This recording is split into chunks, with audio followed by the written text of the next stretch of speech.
Laukime to šuolio. Dankruvas. Bet tikrai turintys daug patirties. Parašiutininkai. Tai buvo Edgaras Danilaitis ir Šarūnas Šulčius. Profesionalai motociklų ir aviacijos sportas. Šiandieną čia... Tikrai puikiai daug.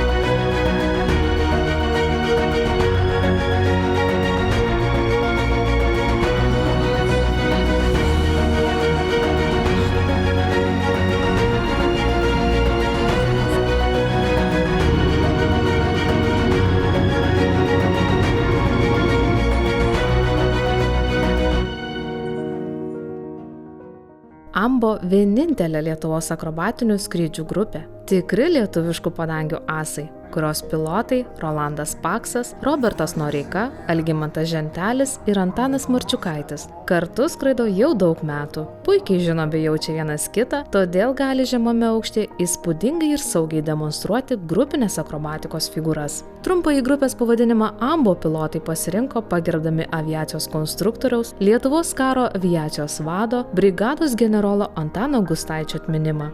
Ambo vienintelė pasaulyje akrobatinė grupė skraidanti 3 Jak-50 lėktuvais. Tai viena iš nedaugelio akrobatinio skraidimo grupių Baltijos regione. Grupė daugiausiai pasirodo Šiaurės rytų Europoje, tačiau yra skridusi ir gerokai toliau.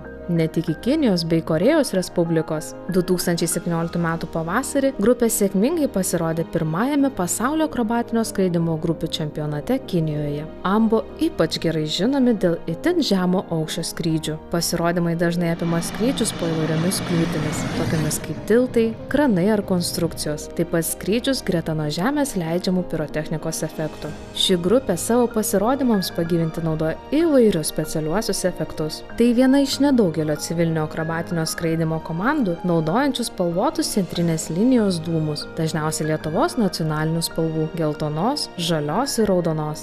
Be to, jie taip pat gali rengti pirotechninius pasirodymus naktį. Kažkuriais metais sudalyvavau vienose varžybose čempionate, bet jau nebe kaip lakūnas, o kaip žiūrovas. O gal dar kaip ir lakūnas, man sunku atsiminti. Ir man iki šiol akyse įstrigo vengrų grupė, akrobatinio skraidimo grupė. Skraidė tada su jie su Zlin 50 ir skraidė ketveriukė, kai aš pakėliau akis, pamačiau tokią simfoniją. Klausyk, reiškia, žinai, tokie skambesi, jie keturiesi skrenda kaip vienas, kaip dievai tiesiog. Man iš karto, o kodėl ne mes? O kodėl ne lietuviai? Ir tada parvažiavęs iš to čempionato, sakau, darom Lietuvoje grupę. Ir jo, nuo tada ir viskas prasidėjo. Pradžia buvo įdomi, skraidėm su Jurgiu Kairiu, aš vienoj pusėje sparno, jis kitoj pusėje sparno, priekį skrido treneris Antanas Unikauskas, mes trysia skridom su juo, po to keitėsi, po to mes jau ten pastovesnė tokia turėjom grupę, Leonas Amžinatilsį Jonys, Robertas Noreika, aš buvau lyderis tos grupės, grupinė akrobatika. Pirmas dalykas, tai aišku, kad kiekvienas lakūnas turi mokėti skristi pats ir gerai skristi. Čia nėra abejonių, kai jis jau turi džiazuoti taip, kaip Dievas, vienas pats. Bet kad įsijungia grupinė akrobatika, tai kai tu skrendi grupėje didžiulių greičių, perkrovos, ir aukščiai, ir, sakykime, ir stengias, kad ta grupė būtų tokia išskirtinė. Pavieniai praskridimai po tiltų, pavieniai praskridimai po tiltais, sakyčiau taip. Nelabai įgarsinti. Jie buvo. Va, tai aš apie mus kalbu. Va, bet kai mes sugalvojom, reiškia, kad akrobatinė grupė galėtų praskristi pirmą kartą po Verkšnionio tiltu, čia ties Vieviu, va, link Kernavės. Bent jau kiek mes žiūrėjom visokią istorinę medžiagą, kad tokie skrydžiai nėra buvę pasaulyje, kad normaliai rikiuoti 3 lėktuvai praskristų po tiltą, neteko girdėti ir matyti to dalyko. Užtat mes galvojam, kad tas mūsų skrydis pretenduoja į Gineso rekordą ir tikimės, kad taip ir bus. Žiūrėkit, ar jūs pasitikit pats savim ir kiek reikėjo skraidyti gyvenime, kad ryžtis tokiam skrydžiui? Na, kadangi tai iš tikrųjų yra komandinis žaidimas šiuo atveju, tai čia pasitikėjimo vien savim tikrai kad neužtenka. Čia mes turim lygiai taip pat pasitikėti savim, kaip ir aš, sakykime, savo kitais 2 draugais, kurie skrenda šalia ir nuo kurių veiksmų priklauso sėkmė lygiai taip pat kaip ir nuo mano asmeninių. Taip kad mes daugiau negu 20 metų kartu skraidom, tuos grupinius skrydžius atliekam ir tikrai pilnai pasitikim vieni kitais ir manom, kad sėkmė turi būti mūsų pusėje. Aš iš tikrųjų norėčiau pabrėžti, kad tai nėra nei avantiūra kokia, nei chuliganizmo koks tai variantas. Tai iš tikrųjų yra labai blaiviai, realiai pamatuoti visi variantai, pasverta atsakomybė, rizika, viskas paskaičiuota, gauti visi reikalingi tam skrydžiui dokumentai. Tai iš tikrųjų buvo labai sudėtinga. Tai buvo sudėtinga visais aspektais. Tai buvo sudėtinga ir pačio tilto prasme, kadangi priėjimas prie to tilto, priskridimas, užėjimas, pasiruošimas tam dalykui, jis toks ganėtinai sudėtingas. Tai ne toks kaip Kaune Lampėdžio tiltas, kad ten gali skristi ir rašyti kažką tai arba dainuoti, žinai. Bet ten turi praskristi tokią Nerijoje esančią salą, prispausti lėktuvą, iš vienos pusės medžiai, iš kitos pusės medžiai. Tiltą praskridus, reiškia, posūkis iš karto į kairę. Ir tu turi užeiti taip, kad ir tavo draugams vietos užtektų, jie komfortiškai jaustus. Po to gyvenimas bėgo, netekom Jonio, padarėm pertrauką. Ne pertrauką padarėm, tada griežtai, kaip kažkaip pasakėm. Nes grupė tai yra atsakomybė. Tai atsakomybė, pasitikėjimas ir kai tu netenki vieno žmogaus, su kuriuo skraidėti eilę metų, atrodytų, kad kitas žmogus negali ten būti ir kažkokia kaip vidinė išdavystė būtų, jeigu toliau tu skraidytum kažką. Tai. Nėra taip, kaip išeini iš troleibusų ir vėl sugrįžti, arba atvirkščiai. Ir mes su Robertu sakom, viskas stabdom ir daugiau nebedarom, bet kažkaip laikas gydo. Ambo jau yra kitas visiškai etapas, kada Vilniaus grupė nustoja skraidyti, tiek Robertas Noreika, tiek Rolandas Paksas, jie nebeskraidė jau grupėje. Robertas Noreika net ir licenciją buvo padžiovęs. Ir ten 2010 metais atvažiavo anglų toks žymus pilotas Markas Jeffries, kuris ir akrobatikos čempionas daugkartinis Anglijos ir šiaip labai įdomus pilotas, skraidantis bet kuo ir viskuo. Ir pasiūlė, sako, jūs skraidėt kažkada ir grupiai ten taip toliau, Rolandai, davai. Skrendam į Pietų Korėją, į Seulą, tenais pasirodymas bus, reikia grupės. Nėra pilotų, tas be licenzijos, tai taip ir susibūrėme į krūvą ir 4 tada padarėm. Pirmosios treniruotės buvo, atsimenu, mane pasikvietė Rolandas, Robertas Noreikas, susitvarkėm su licenzijos atnaujinimu, aš ir Markas Jeffries, 4. Ir treniravomės. Kadangi buvo toks metas, tai ten iš rudens beveik nespėjom, tai žiemą teko ir Pociūnuose, ir čia, ir Pociūnuose treniruotis, nes jau gegužės mėnesį 11 metų turėjom būti Pietų Korėjai. Tai pirmas toks mūsų grupės toks pasirodymas buvo Pietų Korėjoje, Seule. ketveriukės – Markas Džefris, Rolandas Paksas, Robertas Noreika ir aš. Ir sudalyvavom 5 dienos po 2 pasirodymus kiekvieną dieną. Nu, ten skrydžiai buvo tokie, man buvo jie sudėtingi, kadangi pirmą kartą tokį šou ir toks intensyvumas ir kada turi skraidyti labai arti, o dar iš paskos Džefris sėdėdamas su lėktuvu iš paskos dar gainioja, kad arčiau, tu turi arčiau, nes jam vietos neužtenka. Tai va buvo pati pirmoji, pats pirmas krikštas ir paskui po tų 11 metų mes jau nebepaleidom, mes pradėjom skraidyti. Ir 3 ir 4 Antanas Marčiukaitis buvo prisijungęs, tai ir 4 skraidėm, darėm visokius šou čia. Ir Aleksote, kranai pastatyti, mes po tais kranais, po jų tom strėlėm praskrendam, paskui 16 metai druskininkuose po tiltų pralendam, po vieną, paskui visi 3, paskui Alytus, 4, visi 4 po tiltų praskrendam, tai dar tas netgi čia į Lietuvos rekordų knygą yra įrašytas skrydis. O 17 pakvietė jau į Kiniją, irgi aerošou, sako, jūs skrendat, varom. Nu, varom, koks grupės vardas. Net nepagalvojom, ne. Lietuvos akrobatinė grupė ir viskas, akrobatinė grupė, a koks vardas? Nu, bandom čia vardą tą ieškoti, ir Rolandas sako, o pasivadinam Anbo grupė, kaip tik tai čia tas Gustaičio, reiškia, skrydis ir visa kita, Anbo grupė skrido, Anbo grupė. Nu ir Kinijoje mes buvom Anbo grupė. Ir prasidėjo tas Anbo grupės toks pavadinimas.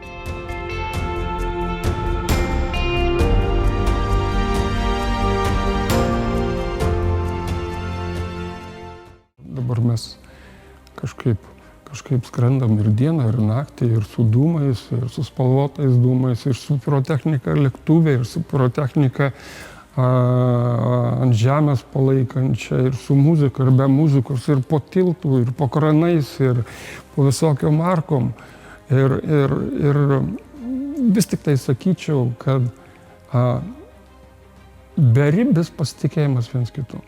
Beribis. Tai jeigu tik tai tu matai, kai tavo kolega kažką tai pradeda judinti, jau negerai. Jeigu mano kolega pamatys, kad aš priekį skrisdamas kažkokius neužtikrintus judesius darau, jau negerai. Rolandas jisai toksai, kaip čia pasakyti, užvedantis jisai. Vat darom tango tiltai. 2 metais Druskininkuose jau mes su tais tiltais jau žaidėm ne tik, kad po tiltų praskristi, bet dar ir kažką tai figūras kažkokias šokėjas užleisti ant tilto, kad padaryti tokį spektaklį įdomesnį. Na, aišku, žmonėms tai jau patinka. Čia panašiai kaip su fejerverkais. Gali paprasčiausiai iššauti 1-2 fejerverkus, bet gali padaryti ir fejerverkų šou. Dar prie to prijungi kažkokį koncertą ir jau žavesys, jau sintezė. Nu taip ir su aviacija irgi. Dabar ką mes dabar darom ir ką mes tada darėm, skirtumas didelis. Dabar ir šviesos, ir šou, ir po saulėlydžio, bet ir meistriškumas, aišku, skiriasi. Kas buvo 15 metų atgal. Ir tada, jeigu būtų taip pasiūlę, tai ir man pačiam būtų toks šou. Bet manyčiau, kad per pusmetį, per metus būtume ir pasiekę, tik reikia tam treniruotis. Prisimenu labai gerai tas pirmas skrydis po tiltų, kai buvo, tai taip neįprasta buvo, kai tu leidėsi į vagą, nusileidi tiek žemai, kad šonuose medžiai jau lekia. O aš į šoną žiūrėti negaliu, aš žiūriu tik į vedančiojo lėktuvą, bet mano periferija visa mato, kad mes einam vagoj, o kaip arti aš to nežinau. Ta valdo tik vedantysis, į kurią pusę. Ir dar tarp tilto atramų reikia pataikyti per vidurį. Tai tilto viršuje ant turėklų buvo nuleista tokia balta paklodė didelė, 2 metrų pločio, į kurią vedantysis skrisdamas ir orientuojasi, kad į tą centrą, kad mes skrisdami šone turim prisispaudę labai būti, nes jeigu nutolsi, tai įsimontuosi į tilto atramą. Nes tarp tilto atramų yra baigtinis skaičius metrų. Susitrauki ir prie pat prilendi prie to lėktuvo ir laikaisi įsikabinęs ten jau per pusę metro. Viskas ten yra praskaičiuota iki smulkmenų, viskas išdirbta, išrepetuota, išsitreniruota. Aišku, būna visko, būna kartais ten, sakykime, ten oro sąlygos, arba ten, sakykime, technika, arba ten dar kažkas. Tai va, nedaug to dievė, ten, sakykime, kokie techniniai gedimai. Dūmus jungiam. Šilpa, pradedam.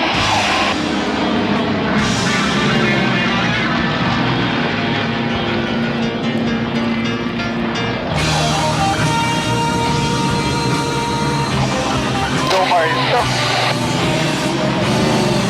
Švelniai judėt. Lėktuvas Jak-50. Senas lėktuvas, bet geras. Su juo lietuvaičiai pasiekė pačius didžiausius akrobatinio skraidymo sporto pasiekimus, galima taip sakyti. Jak-52 yra sunkus, 1300 kg svoris, sunkus pilotaže, jisai mažesnių galimybių. Su šituo, ką gali padaryti vienvietis ir ką su šituo. Čia mokomasis pradiniam akrobatinio skraidymo mokymui. Aišku, su juo daug ką gali padaryti geras lakūnas, jau išsitreniravęs.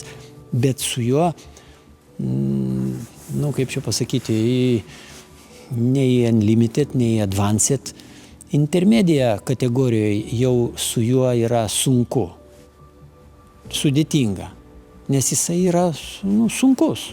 910 kg sveria, o tas 1300. O variklis tai tas pats. Tai taip, kad varikliui traukti lengvesnį lėktuvą yra lengviau. Plus visa komponuotė, čia viena kabina, pasipriešinimas mažesnis. Bet svoris yra pagrindinis faktorius. Ir šiaip šitas lėktuvas yra toks klasikinės formos, akrobatinis. Aišku, jisai nesimetrinio sparno, ne ekstra. Dabar daug kas su ekstrom skraido grupėje. Anglijoje, pavyzdžiui, Markas Jeffries, jis turi grupę Global Stars ir jinai skraido tą grupę su ekstrom. Bet čia numizmatas. Čia lėktuvas, su kuriuo ne tik tai gali skristi grupėje, bet ir jisai atrodo taip tokio antro pasaulinio karo naikintuvo tuometinio tenais siluetas, nes jisai yra klasikinės formos. Ekstros pas jos važiuoklė ant lingių, tokia neįtraukiama, jis toks visas pasišiaušęs, bet sparnas jis gali ar taip skristi. Čia gerai, kad motoras atidarytas, ane? 9 cilindrai. Po 2 žvakės kiekvienam.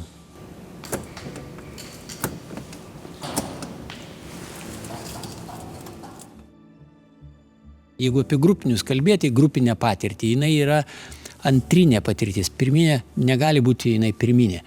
Negali skraidėti grupėje, jeigu tu neskraidėjai vienas ir neskraidėjai gerai.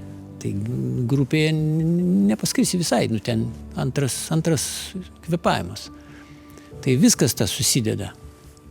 Todėl aš tai manyčiau, kad ne 10 metų. Man tai sako, kiek laiko skraidai? Sakau, sunkiausia buvo pirmus 40 metų. O dabar palengvėjo. Sudėtingiausia yra išlaikyti tą lėktuvą arti ir valdyti jį taip, kad jisai nesusidurtų. Reiškia, jis vis tiek plaukioja, su mašina pamėgink iš paskos važiuoti kokios tai kitos lengvos mašinos, ne fūros kokios, kai jinai ne tik tai vienodų greičių važiuoja, tai prisišlėja ir vieni, bet jinai stabdo, greitėja, posūkius daro, tai čia plokštumoj. O ten erdvėj, dar 3 dimensija. Įtampa didelė, kai atsisėdi į lėktuvą, įtampa didelė. Eini į kabiną, jeigu išsiblaškęs būsi, blogai suskrisi. turi atsiriboti, turi būti fonas, aplinkui girdi triukšmas, ten dar kažkas šnekina, kažkas kalbina, jau turi būti susikaupę skrydžiui. Ir toks tranzo tokia būsena, atsisėdi ir įdeni jau viskas, skrydis, jau tu prisirišai prie lėktuvo, tik tai pradedi kilti, pakilai, žvilgsnis į lėktuvą ir visos inercijos įsijungia, visi receptoriai, viso kūno receptoriai, ten suaugi su to lėktuvu ir jauti lėktuvas, anas ten virpt arba pradeda tolti. Bet jisai nepradeda tolti, aš matau, kad jisai pradeda norėti nuo manęs bėgti, bet jis dar net nepajudėjo, bet aš jau matau jo inerciją auga. Jau jisai milimetrais, 2 centimetrus jis pradeda jau judėti, aš jau turiu reaguoti. Nes jeigu lauksiu, o anksčiau tai aš nematydavau, aš tiesiog laukiu, kol jisai pajudės, jis pajudėjo, tada aš įvėjuosiu, ir gaunasi toks tampimasis. Bet tas ateina po truputį, už visą planavimą, už tą vadinamą, kaip dailiajam čiuožime, kaip tu suplanuosi visą savo trajektorijas, kad tu neatsitrenktum į bortą, kad tu tos piruetus atliktum centre priešais teisėjus. Tai čia lygiai taip pat, kad žiūrovai geriausią vaizdą matytų, turi būti vedančiojo užvedimai. Jisai turi užvesti nes kur jis užveda, ten mes skrendam, mes nematom nieko. Mes retai ir žemę kada matai tenais. Nes matai tik vedant jo lėktuvą, dar protarpiais matau Robertą. Protarpiais matau, kartais žvilgsnis, matau, kad jis yra. Bet nėra kada pažiūrėti. Dūmus jungiam. Krasas.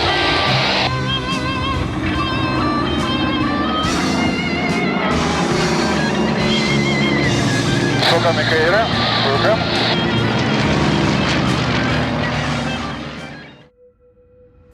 Pasakysiu gal taip ne visiškai korektiškai, bet grupinė akrobatikoje lakūnai nežūsta po vieną. Jeigu žūsta, tai visi. Tai daugmaž mano atsakomybė yra, kad rasti tą optimumą tarp to rizikos laipsnio ir, sakykime, ir tarp to lygio, kokį mes norim parodyti. Lygiai taip pat mano kolegos, jų malūnai, kaip aš sakau, propeleriai nuo mano leronų, nuo mano sparno arba nuo mano galvos sukasi irgi pakankamai arti. Negali, klaidai vietos nėra, čia. Tai tas pasakymas, kad pasitikėjimas ir atsakomybė, matyti, yra svarbiausias dalykas akrobatikoje. Tai aš esu žmogus, kuris skrenda priekį, Robertas skrenda man iš dešinės, Algis skrenda iš kairės, tai normalioj rikiuotėje, nes mes darome įvairias rikiuotės. Bet be abejo, kad mūsų grupė pasižymi keletą tokių dalykų, kuriuos aš galėčiau drąsiai įvardinti kaip išskirtiniais, jau ir platesnių lygmenių. Tai yra pirmas dalykas, kai grupė skrenda labai darniai. Ta prasme, nesimato jokio judėjimo, jokio atstumo, labai glaustai. Tai būna, kai sparnas ten nuo tavo sparno per metrą, per pusantro. Skrenda pakankamai žemai, tiek kiek įmanoma skristi žemai. Ir daro pakankamai sudėtingą pilotažą. Tas be abejo patinka žmonėm, kurie stebi tą dalyką, bet labiausiai patinka mums patiems. Ir aš jau visą laiką savo kolegom kartoju, aš tikrai neskrendu nei tam, kas ant žemės yra, nei tas, kas žiūri, nei kas filmuoja, aš skrendu savo. Jeigu aš jaučiu tą satisfakciją, jeigu aš jaučiu emociją, džiaugsmą kažkokį tai tokį, kad užkabino, tai verta dėl to būti. Verta. Aukščiausio kalibro pilotai gali vykdyti tokį skrydį. Jūsų ovacijos savo komandai.